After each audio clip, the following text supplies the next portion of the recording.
कशाचा identity crisis असतो बाई तुमचा? रोज इतके सगळ्या भूमिका तर तुम्ही निभवतच असतात.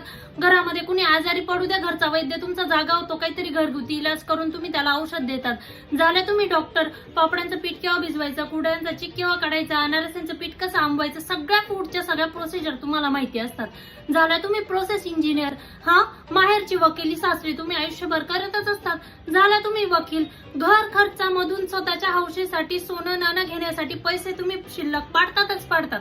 झाल्या तुम्ही सीए, रोज छान छान रांगोळ्या काढायच्या, पोरांच्या आर्ट अँड क्राफ्टचे प्रोजेक्ट करायचे. झाल्या तुम्ही आर्टिस्ट, पोरांचा रोज अभ्यास घ्यायचा. झाल्या तुम्ही टीचर, छान रेसिपी करतात, जेवण बनवतात. झाल्या तुम्ही शेफ, स्वतःचा मेकअप स्वतःच करायचं, स्वतःचं स्टायलिंग स्वतःच करायचं, चेहऱ्याला काही माहिती चोपडत राहायचं. झालं तुम्ही ब्युटिशियन, स्टायलिस्ट. आजकाल तर बायका छान छान व्हिडिओ बनवतात स्वतःच विचार करून. झाल्या तुम्ही ऍक्टर, डायरेक्टर, रायटर, क्रिएटर.